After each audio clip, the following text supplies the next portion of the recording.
Hello, everyone, and welcome to another NintendoFuse review. Today, I will be reviewing Ruffy and the Riverside for the Nintendo Switch.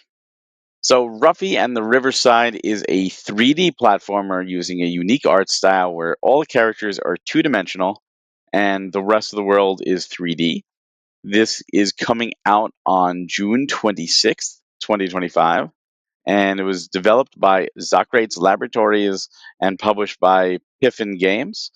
And fair disclosure, a review code was provided to me, so thank you very much for that. So this game harkens back to the N64 era of 3D platformers, and not so much in the sense of collectathon. There are things to collect, but it's more so just the puzzles, the world, the environments.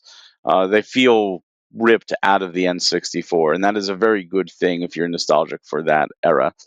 You start off, you're Ruffy, and you're supposedly the chosen one. You have to find out, and you find the necessary MacGuffins. And when doing so, you unleash this evil that is destroying the land and destroys the sign of Riverside, which is apparently a magical sign that will protect Riverside. And it's your quest to go to 7 areas and collect the letters of Riverside to expel and defend against this evil menace that is causing this destruction.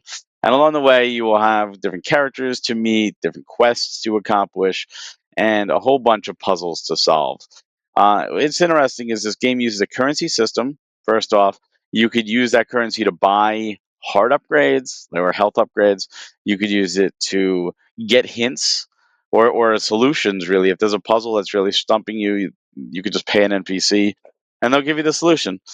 I thought that was pretty cool. There's different cosmetic things you could do, but what sets Ruffy apart from other 3D platformers is the change mechanic, or swap mechanics, as you will. So what Ruffy can do is Ruffy can take an element of one item and apply it to another. So, for example, if there's a waterfall you need to climb, you could apply vines to the waterfall. Now you can climb the waterfall. If there's a treasure chest in the water that's metal and it's too heavy, you can change it to wood so it floats up and you can get it. You can, find different weighted items and change it to steel and have it, you know, be weighted more or to stone and all these kind of cool things. Sometimes you need to change it to lava. Like say there's a metal object in the way, you turn it to wood, and then you turn the area to lava, and the wood melts, and now you can go through. Some really creative puzzles, and I thought that was really unique. Like just I hadn't seen that to this degree, and it's very impressive the amount of things you can change and the amount of things you could swap. There definitely feels like some inspiration from other games. There is some walls that have like 2D platforming levels that if you solve a puzzle, you can go into. Like Mario Odyssey has something similar, and now you're in this 2D area doing like a plane. You also have a bee companion, and the bee will allow you to kind of do a hover jump. So if you jump twice, you can grab onto the bee and hover, just standard 3D platform affair, but it controls well, it plays well. I did play it on the Switch 2. I did not play it on the Switch 1, but it ran exceptionally well. I didn't have slowdown. I didn't have any lag, which was really impressive. There are brief loading scenes in between large areas of like the overworlds and obviously like the little temple areas, if you will. But it wasn't anything to write home about. It wasn't anything really bad. Overall, I thought this developer did a phenomenal job for, starting out and very ambitious. This is one of those games that the ambition is there and could easily get too lofty, but I think they nailed the execution.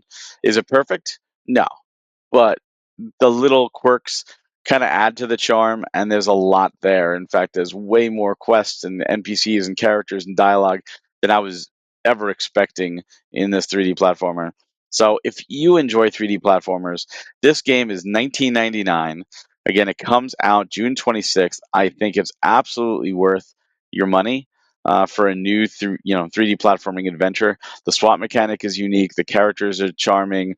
The world is colorful, And it's really nice to see a game like this come out. So again, this was developed by Zocrade's Lab. Piffin Games published it, and I did receive a code to review. So thank you very much again for that. And if you enjoy reviews like this, we do game chat reviews. We've got our industry talk interviews. We've got our bi-weekly podcast and so many more videos and so much more content. So please subscribe right down below. Go to nintendofuse.com and hopefully you like what you see. Thank you so much for watching and have yourself a great day.